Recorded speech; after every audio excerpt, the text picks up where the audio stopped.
Lyca productions Bhaskaran தயாரிப்பில் super star Rajinikanth, Amitabh Bachchan, Fahadh Fazil, Rana நடிப்பில் DJ Gnanavel இயக்கத்தில் வேட்டையன் அக்டோபர் 10 முதல் உலகமெங்கும் உங்கள் அபிமான திரையரங்குகளில். வேட்டையனின் வேட்டைக்கு ரெடியா? கருணேஷ், உங்களிடமிருந்து ஜெயராம் ரமேஷ் ஒரு குற்றச்சாட்டை முன்வைத்திருக்கிறார். நீங்கள் ஒரு உற்சாகத்தில் மகிழ்ச்சியில் இருப்பது தெரிகிறது. அதாவது இந்த தேர்தல் வரும்போதே அதுக்கு முன்னாடியே ஆராய்ச்சி மணி அடிக்கிறது மாதிரி அத்தனை ஊடகங்களும் இதுக்கு முன்னாடி தேர்தலுக்கு முந்தைய கருத்து கணிப்புகளும் எல்லாமே பாஜகவுக்கான ஒரு தோல்வி செய்தியை கட்டமைப்பதற்கு மிகவும் பிரயத்தனப்பட்டார்கள். இன்னும் சொல்லப்போனால் அத்தனை ஊடகங்களும் மோடியின் செல்வாக்கு சரிகிறதான் கூட எல்லாம் பேசுபொருளாக பேசி கொண்டிருந்தார்கள். ஆனால் அதையெல்லாம் பொய்யாக்கிவிட்டு மக்கள் மிக தெளிவாக சரிந்தது செல்வாக்கு காங்கிரஸுக்கும் ராகுலுக்கும் தான், மோடி அவர்களின் செல்வாக்கு மீண்டும் நிலைநாட்டப்பட்டிருக்கிறது.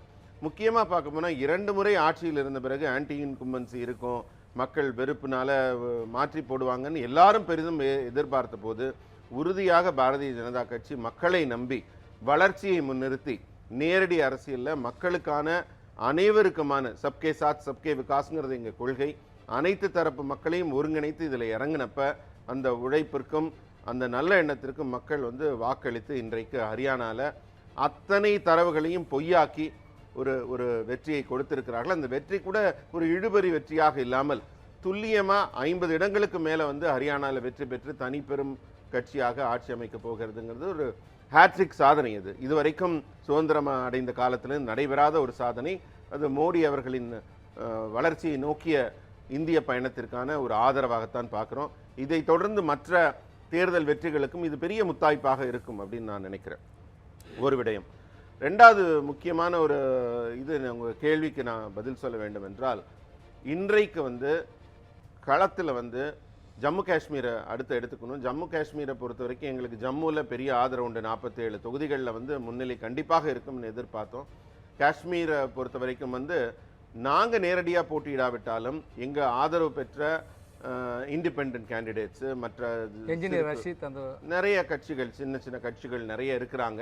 அந்த இடத்துல நாங்கள் நேரடியாக களமிறங்காமல் எங்கள் ஆதரவு பெற்ற கட்சிகள் இருக்காங்க. அதனால் ஜம்மு காஷ்மீரில் கூட பார்த்தீங்கன்னா நாங்கள் மிக பெரும் தனிப்பெரும் கட்சியாக வருவோம். இந்த நேஷனல் கான்ஃபரன்ஸை விட, காங்கிரஸை விட எல்லாமே இருக்கும். நம்ம இதில் ஒரு முக்கியமான ஒரு விஷயம் பார்க்க போகிறோம்னா, 2 இடத்துலையுமே காங்கிரஸ் மக்களால் புறக்கணிக்கப்பட்டிருக்கிறது. அங்கே ஒரு பெரிய ஒரு பேசு பொருளாக ஒரு பிம்பமாக உருவாக்கப்பட்ட காங்கிரஸின் பிம்பம் உடைக்கப்பட்டிருக்கிறது. மக்கள் ஆதரவு காங்கிரஸ் இழந்து விட்டது என்பதை இந்த 2 தேர்தல் முறைகளும் மிக துல்லியமாக தெரிவிக்கிறது.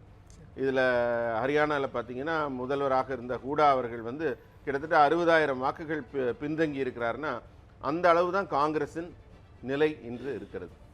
இல்லை, அதுக்கு தான் வேறு ஒரு காரணங்கள் சொல்கிறாங்க. தொடர்ந்து ஆட்சியில் இருந்த அந்த ஒரு எதிர்ப்பு மனநிலையை அதை சாதகமாக மாற்ற அளவுக்கு நீங்கள் அங்கே இருக்கிற சமூகங்களுக்கிடையே ஒரு பிரிவை ஏற்படுத்தி அப்படி ஒரு ஸ்ட்ராட்டஜியை நீங்கள் எடுத்ததுனால தான் அவங்க சொல்கிறாங்க. நல்ல கேள்வி கேட்டீங்க. எனக்கு நீங்கள் இன்னும் பேசு பொருள் எடுத்து கொடுத்துருக்கிறீர்கள். அதாவது காங்கிரஸ் நீங்கள் பார்த்தீங்கன்னா சுதந்திரம் அடைந்த காலகட்டத்திலேருந்தே ஆங்கிலேயர்கிட்டேருந்தும் கிழக்கிந்திய கம்பெனிலேருந்தும் அவங்க கற்றுக்கிட்ட ஒரே விஷயம் பிரித்தாளும் சூழ்ச்சி. எங்கேயுமே டிவைட் அண்ட் ரூல் பாலிடிக்ஸ். இன்றைக்கி இந்திய கூட்டணியில் இருக்க எல்லா கட்சிகளும் அதைத்தான் இன்னும் இனத்தாலும் மொழியாலும் மதத்தாலும் பிளவுபடுத்தி, மக்களை பிளவுபடுத்தி அதில் ஒரு வாக்கு வங்கி அரசியல் பார்ப்பது மட்டும்தான் இந்திய கூட்டணியில் இருக்க எல்லா கட்சிகளோட அடிப்படை கொள்கையும் அதுதான் இருக்கும். அதனால் இங்கேயும் கூட நீங்கள் பார்த்தீங்கன்னா ஜாட் இனத்தை பிளவுபடுத்தி ஒரு மிகப்பெரிய அரசியல் களம் பலகாலமாக உருவாக்கப்பட்டது அந்த இடத்துல. அப்போ அனைவருக்குமான ஒரு கட்சியாக முன்னிறுத்த இன்னும் பாரதிய ஜனதா கட்சி மிகவும் உழைக்க வேண்டியிருந்தது. பிற்படுத்தப்பட்ட மக்களுக்காகவும், ஓபிசி மக்களுக்காகவும், இன்னும் ஜாட் இனத்து மக்களுக்காகவும், இன்னும் அதிகமாக சொல்லப்போனால் எங்களுக்கு எதிராக ஜாட் இனத்தவர்கள் வாக்களிப்பார்கள் சொல்லப்பட்ட பெரும்பாலான தொகுதிகளில் நாங்கள் தான் வெற்றி பெற்றிருக்கோம், வெற்றியை பதிவு செய்திருக்கிறோம். தகவல் என்னன்னா, ஜாட் சமூகத்தினுடைய வாக்குகள் காங்கிரஸ் பாஜக 2 பேருக்குமே சமமாக கிடைச்சிருக்கு. அதுதான் இந்த எதிர்பாராத திருப்பத்திற்கு காரணம் அப்படின்னு சொல்றாங்க. அதுதான் சொல்ல வரேன். அதாவது அவங்க முற்றிலும் புறக்கணிக்க போறாங்கன்னு ஒரு பிம்பத்தை பிளவுபடுத்தி பிளவு அரசியலை முன்னிறுத்திய காங்கிரஸுக்கு விழுந்த ஒரு பேரடி. அதனால் நீங்கள் உங்கள் கேள்வியிலேருந்து இது மிக தெளிவாக நான் மக்களுக்கு சொல்ல வேண்டிய கருத்து என்னென்னா, மக்களை இனத்தாலும் மொழியாலும் மதத்தாலும் பிளவுபடுத்தி செய்கிற அரசியலுக்கு ஒரு பெரிய சம்மட்டேடியாக மக்கள் இதை கொடுத்திருக்கிறார். அதே நேரத்தில் அப்படியே காஷ்மீருக்கு வந்தீங்கன்னா 370 தான் பேசு பொருளாக, நீக்கப்பட்டது தான் பேசு பொருளாக இருந்துச்சு. கண்டிப்பாக அதை முன் வச்சு ஒரு மாநில யூனியன் பிரதேசமாக இருக்கிறத மாநில அந்தஸ்து கொடுப்போம் அப்படின்னு ராகுல் காந்தியும் வாக்குறுதி அளிச்சிருந்தார். இப்போ அந்த கூட்டணி முன்னிலையில் இருக்குல்ல, அப்போ அங்கே காங்கிரஸினுடைய கருத்தை, காங்கிரஸினுடைய வாக்குறுதியை மக்கள் ஏற்றுக்கிட்டாங்க, காங்கிரஸுக்கு ஆதரவு கொடுத்துருக்காங்கன்னு தானே எடுத்துக்க முடியும். அப்படியே நம்ம அதை எடுக்க முடியாது. இன்னும் கொஞ்சம் ஒரு களத்து பின்னாடியிலேருந்து தான் ஆரம்பிக்கணும். இந்த இந்த ஆர்டிகல் 370, 35A இதையெல்லாம் மத்திய அரசு விளக்கும் போது என்ன சொன்னாங்கன்னா, அங்கே பெரிய இரத்த ஆறு ஓடும், ஒரு போர்க்களம் போல உருவாகும், மற்ற உலக நாடுகள் கண்டனம் தெரிவிக்கும்னு பெரிய பெரிய பிம்பங்கள் கட்டமைக்கப்பட்டது. எதுவுமே எல்லாம் செய்யும்போது அதோட ரிப்பர்கஷன்ஸ், எதிர்வினைகளை எல்லாம் சந்திக்க வேண்டிய கட்டாயம் ஆளும் கட்சிக்கு இருக்கிறது, மத்திய அரசுக்கு இருக்கிறது. அதனால பாரதிய ஜனதா கட்சி தான் அந்த எதிர்வினைகளை சந்திக்கணும். நாடு வளர்ச்சியை நோக்கி போகும்போது இன்னைக்கு லால் சவுக்கில் நல்ல ராஜநடை போட்டு ராகுல் காந்தி நடந்து போய் எல்லா இடத்துலையும் பேசுறாருன்னா, அங்கே இந்த சுதந்திரம் இப்போதுதான் கொண்டு வரப்பட்டிருக்கிறது. அதனால தான் அவங்களால போய் பேச முடியுது. 8லேருந்து 10% மட்டுமே வாக்குப்பதிவு நடைபெற்ற ஜம்மு காஷ்மீரில் இன்னைக்கு 69% மேலே வாக்குப்பதிவு நடக்குதுன்னா அதுவே பாஜகவுக்கு கிடைத்த ஒரு 3 கட்டமா நடந்தது. 3வது கட்டத்தை சொல்றேன், 69.69. ஒட்டுமொத்தமா 63% இருக்குது, ஒத்துக்கிறாரு. அதனால அதுவே மிகப்பெரிய வெற்றியில் எங்க இருக்கு. 8%லேருந்து நீங்க 60க்கு மேற்பட்ட சதவீதம் போகும்போது மக்கள் இன்றைக்கு வெளியில வர தொடங்கி இருக்கிறார்கள், பேச தொடங்கி இருக்கிறார்கள்.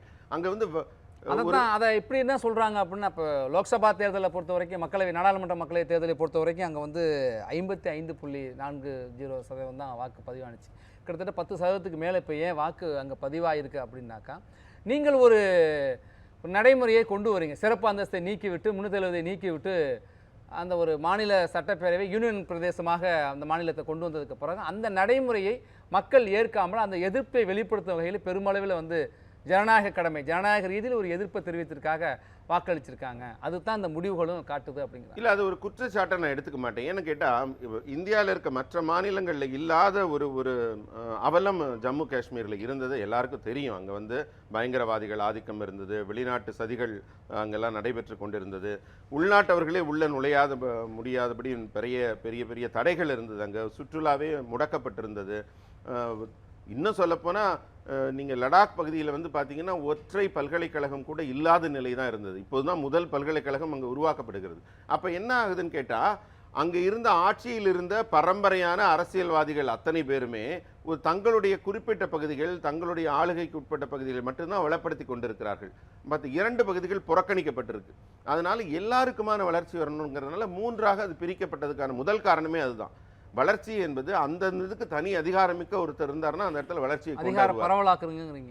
அதிகார பரவல் அந்த இடத்துல கண்டிப்பா அதிகார பரவல் கொண்டு வரப்பட்டிருக்குது. இப்ப ஜம்முல இருக்க என்ன சொல்றாங்கன்னா, ஆளுநருக்கு கூடுதல் அதிகாரத்தை கொடுத்து மீண்டும் ஒரு 5 நியமன எம்எல்ஏ என்று யார் வெற்றி பெற்று வந்தாலும் கூட, திரு பிரியனாக தான் குறிப்பிட்டார், காங்கிரஸ் கூட்டணி வெற்றி பெற்று வந்தாலும் கூட அதிகாரம் துணைநிலை ஆளுநர்கிட்ட தான் இருக்கும், 5 நியமன எம்எல்ஏக்கள் இருக்கும்.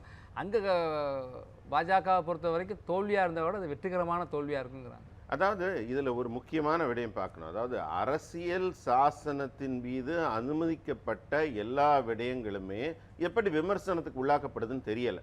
அதாவது இதுவரைக்கும் அந்த யூனியன் பிரதேசங்களில் இருந்த நியமன எம்எல்ஏக்கள் எந்த சட்ட விதிப்படி நியமிக்கப்பட்டார்களோ அதை மாற்றி பாஜக செஞ்சாங்கன்னா நீங்கள் ஏதாவது கேட்கலாம். புதுச்சேரியில் 3 பேர் வந்தாங்களா, அதே போல் இல்லை இல்லை, அதை உதாரணத்துக்காக நம்ம மக்கள் புரியுங்கிறதுக்காக சொல்றேன். புதுச்சேரியில் 3 நியமன எம்எல்ஏக்கள் வந்தாங்க. ஆமா, அதுல என்ன உங்களுக்கு மாறுபாடுன்னு என்ன இருக்கு? நான் உதாரணத்துக்கு எளிமையா புரியுறதுக்காக சொல்றேன், நான் வேற உள்நோக்கத்தோட சொல்லல. இன்றைக்கு இருக்கிற ஊடக வெளிச்சமும் நீதிமன்றத்தின் தலையீடுகளும் நேரடியாக இருக்கு. அவங்களே சுமூட்டவா எடுத்துட்டு பேசுறாங்க, விமர்சிக்கிறார்கள்.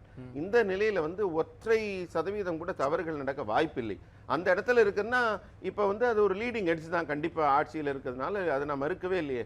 கண்டிப்பாக அந்த இருக்கிறது ஒரு லீடிங் எட்ஜா தான் இருக்கு. அது அட்வான்டேஜ் பிஜேபியா தானே இருக்கு. அந்த வெற்றிக்கு கூட கிடைச்சிருக்க எங்களுக்கு ஒரு அடிஷனல் அட்வான்டேஜா தான் அது. தொடர்ந்து பேசும். ஜனதா கட்சி வந்து நாட்டை கட்டமைத்து ஒரு பெரிய சக்தியாக உருவாக்க முயற்சிக்கும் போது காங்கிரஸ் கட்சியும் ராகுல் காந்தி அவர்களும் அவர் வெளிநாடுக்கு போனப்ப அவர் யாரெல்லாம் சந்திக்கிறார்?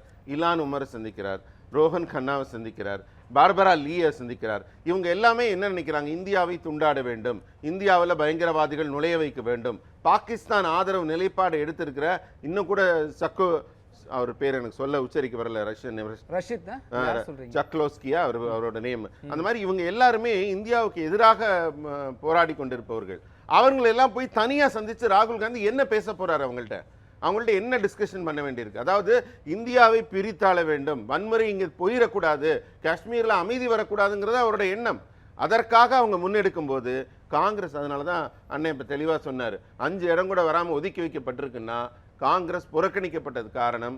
ஹரியானாலையும் அதே தான், பிரித்தாளும் சூழ்ச்சி, டிவைட் அண்ட் ரூல்னு சாதி மத இன மொழி ரீதியில் தமிழ்நாடு வரைக்கும் அதுதான் நடக்குது. அது நடக்கும்போது அதற்கு எல்லாம் எதிராக மக்கள் வந்து நாடு முக்கியம், வளர்ச்சி முக்கியம், முன்னேற்றம் முக்கியம்னு வாக்கு கொடுத்து சமூக நீதி பாதைக்கு முன்மாதிரி முன்னிலையில் இருக்கிற மாநிலம் தமிழ்நாடு சொல்றாங்க. நீங்க அப்படியே போற போக்குல தமிழ்நாடு வரைக்கும் இருக்குன்னு சொல்றீங்களா? தமிழ்நாடு எங்க இருக்கு? பொய்யா தாங்க புனையப்படுது. இப்ப கூட ஒருத்தர் பேட்டி கொடுக்கிறாரு, 10 லட்சம் கோடி தொழில் முதலீடு எங்க வருது? டிஆர்பி ராஜா சொல்றாரு 10 லட்சம் கோடிக்கு கொடுப்பாங்களா? 21 நாட்களுக்கு மேல போய் முதல்வர் உட்கார்ந்து இருந்தார். எத்தனை ஆயிரம் கோடி கொண்டு வந்தாருன்னு அவரால் புள்ளி விவரம் தர முடியுமா? கொடுத்துருக்காங்க 7423 கோடி. நானும் கூட தான் சொல்லுவேன். அது டாடா குழுமம் என்னைக்கோ வந்தது, 1.5 வருஷமா அவங்க பேப்பர் பெண்டிங்ல வச்சிருந்தாங்க, இன்னைக்கு தான் பண்றாங்க. ஏற்கனவே இருக்கிற, நானே அந்த விவாதத்தை நடத்துனதுனால சொல்றேன், ஏற்கனவே இருக்கிற நிறுவனங்கள் விரிவாக்கப்பட்டிருக்கு. ஒரு நிறுவனம் வந்து ஒரு பன்னாட்டு நிறுவனம் வந்துட்டு விரிவாக்கம் செய்யுதுன்னா நல்ல சூழல். இந்த முறை போய் அதை வாங்கிட்டு வரலாம். 1.5 வருஷமா பெண்டிங். இதுக்காக அவர் அமெரிக்கா போல, அவர் எதுக்காக அமெரிக்கா போனாருங்க நமக்கு தேவையில்லை. வளர்ச்சி அதனால வரவில்லை. 10 லட்சம் கோடி எங்க போகிற போக்குல சொல்றாங்க. மக்களை வந்து இந்த மாதிரி எல்லா விடயங்களிலுமே ஏமாற்றுவது நேற்றைக்கு கூடாது. நான் கேட்கிறேன், மக்கள் மேல் அக்கறை உள்ள, இதுதான் அவங்க சொல்ற திராவிட மாடலா? நேற்றைக்கு ஒரு அவ்வளவு பெரிய இழப்பு, 5 பேர் மரணமா இருந்தா இங்க ஒரு கொண்டாட்டம் நடக்குது.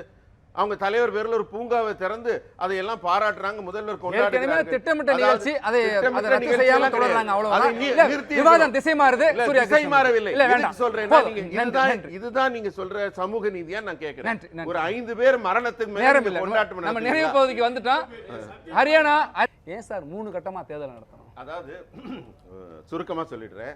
இப்ப ஹரியானால பொறுத்த வரைக்கும் யாருக்கும் எந்த சந்தேகமும் இருக்க போறதில்லை. மக்கள் வந்து பாஜகவிற்கு 3ஆவது முறை வாக்களித்து வெற்றியை அப்படியே தங்கத்தட்டில் வச்சு கொடுத்துருக்காங்க தெளிவா.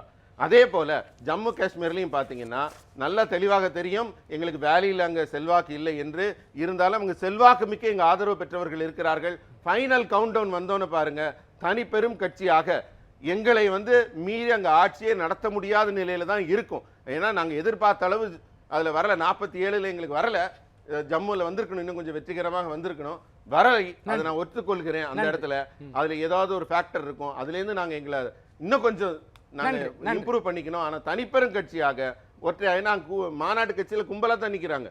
அது எப்படி ஒன்னா இருக்குமா உடையுமா தெரியாது. 40 இடங்களுக்கு மேல தனிச்சு வருது. நன்றி.